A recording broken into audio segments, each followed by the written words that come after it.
Di video sebelumnya, kita sudah berhasil menginstal Laravel pada Global Composer dan membuat project. Kita juga sudah berhasil untuk menjalankan Laravel menggunakan command artisan.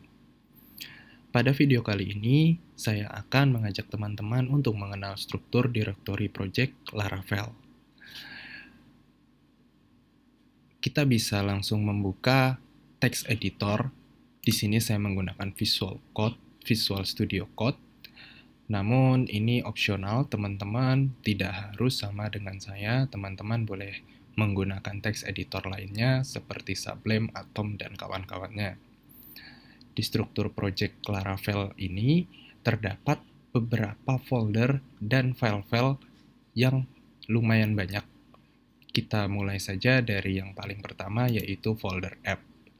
Direktori atau folder app adalah folder inti dari project Laravel Anda. Sesuai dengan standarisasi struktur project Laravel, kedepannya folder ini akan kita isikan codingan kelas berupa controller, model, dan middleware. Kalau teman-teman tanya di mana kita taruh model, di sini kebetulan ada contohnya. Model itu ada langsung di dalam folder app. Sebagai contoh, ini adalah model user. Di sini terdapat model yang nantinya kita bisa gunakan untuk mengolah data dari table user. Selanjutnya adalah controller. Controller itu terdapat di dalam folder app, lalu folder HTTP, dan folder controller. Di sini ada contoh controller yang kedepannya nanti kita akan membuat juga hampir mirip seperti ini. Dan middleware. Di sini nanti tempat middleware yang kita bikin akan diletakkan. Untuk teman-teman yang masih bingung apa itu controller, apa itu middleware, apa itu model, kedepannya kita akan bahas berikut dengan penggunaannya. Selanjutnya ada folder bootstrap. Direktori bootstrap berisi file app.php. Ini saya close dulu. app.php dan juga folder change. Jadi bootstrap di sini itu isinya adalah file-file yang berhubungan dengan Laravel ketika dijalankan dia akan menjalankan apa lagi. Nah, di sini ada contohnya. Kalau teman-teman mau baca silahkan, tapi nanti kita akan coba ulas satu persatu lebih detail di episode-episode lainnya. Selanjutnya adalah folder config, seperti namanya berisi semua file konfigurasi untuk aplikasi yang nanti kita buat. Di sini ada app, ada out, ada broadcast, ada change, ada chores, ada database, dan yang lainnya. Semuanya kita bisa setting di sini. Berikutnya ada folder database. Direktori database berisi file migrasi atau ini ya, di dalam sini ada file-file migrasi. Folder migrasi ini berisi file-file migrasi database kita. Nanti kita akan ulas lagi lebih detailnya berikut dengan cara penggunaan dan cara membuatnya. Buat teman-teman juga yang menggunakan database SQLite, teman-teman juga bisa meletakkannya di dalam folder database ini. Selanjutnya adalah folder public. Direktori public ini berisi file index PHP. Jadi kalau teman-teman tadi sudah menjalankan Laravel menggunakan artisan, artisan itu langsung memanggil file index yang ada di sini. Nah, kalau misalkan kita menjalankannya seperti biasa menggunakan sum, saya buka dulu sum saya, dan kita coba panggil di browser. Seperti biasa, kalau misalkan kita bikin project menggunakan PHP, kita bisa tulis localhost, lalu nama projectnya. Nah, kalau di Laravel dia akan blank seperti ini, malah akan menunjukkan file directory. Nah, kalau misalkan kita tidak ingin menggunakan artisan, kita bisa mengarah ke sini, ke public. Nah, kebetulan di sini error karena ada permission yang harus dibuka.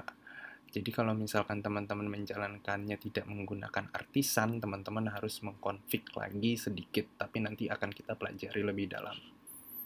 Dan kita akan coba untuk menjalankan project Laravel ini tanpa menggunakan artisan. Yang selanjutnya adalah folder resource. Folder atau directory resource ini adalah directory tempat kita menyimpan code view. Code view berupa CSS dan JavaScript. Nah, jadi kalau misalkan teman-teman punya menggunakan semisal jQuery atau apa, teman-teman bisa taruh sini. Untuk CSS-nya juga teman-teman bisa taruh di dalam sini kalau misalkan mau dibuat folder lebih baik lagi, dan view-nya itu nanti di sini.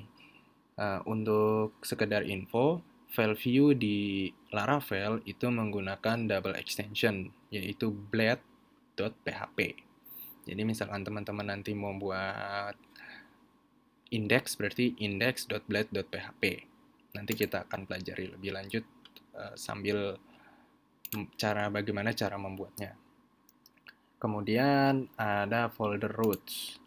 Directory root berisi semua define root untuk aplikasi Anda. Secara default, beberapa file root disertakan oleh Laravel seperti web, konsol, channel, API. Ini memiliki fungsi masing-masing, jadi kalau misalkan untuk tampilan yang di web, kita nanti akan nge-rootnya itu di web. Kalau kita mau membangun API, kita akan membuat rootnya di api.php ini.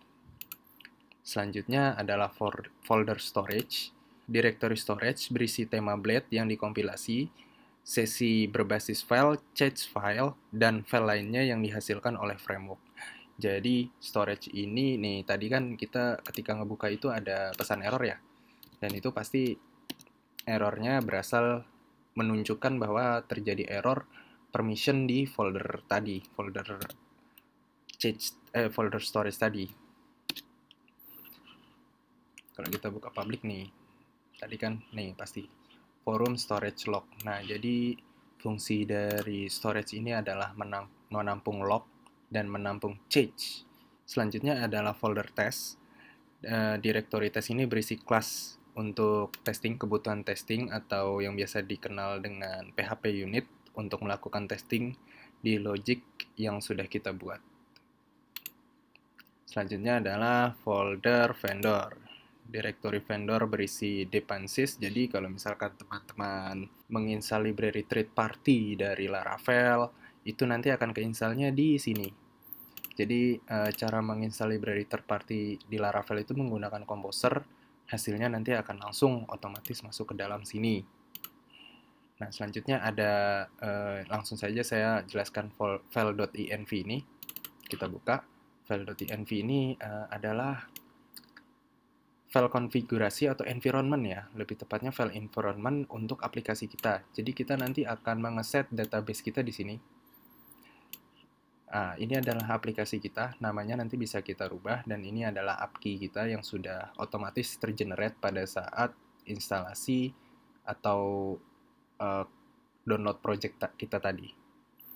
Teman-teman juga bisa, kalau misalkan live production, bisa dirubah di sininya, di app debug ini, kita bisa rubah jadi false. Kenapa? Karena kalau misalkan sudah live production, ketika app debugnya masih true, itu akan menunjukkan pesan error yang memalukan. Jadi lebih baik nanti di false saja. Selanjutnya yang penting lagi ada git ignore. Ini nanti kalau misalkan kita mau upload project kita di GitHub, list dari nama-nama folder atau file yang tidak akan ikut terupload ke sana. Artisan sendiri ini adalah fitur yang tadi kita gunakan. Nah, jadi artisan ini adalah konsol bawaan dari Laravel untuk mempermudah kita. Jadi kita bisa suruh-suruh si artisan nih, contohnya untuk bikin-bikin sesuatu, atau kita mau install sesuatu, itu bisa nanti lewat artisan ini. Selanjutnya adalah Composer JSON. Nah, di sini terdapat requirement atau daftar apa aja sih yang udah kita install di Laravel ini. Nah, ini contohnya nih.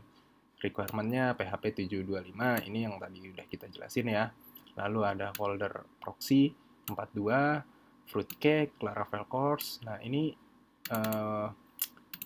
sesuai dengan requirement yang tadi sudah kita baca di halaman resminya si Laravel. Oke, mungkin segitu aja yang penting-penting. Nanti coba akan kita jelaskan sekaligus bagaimana cara menggunakan dan cara membuatnya. Terima kasih.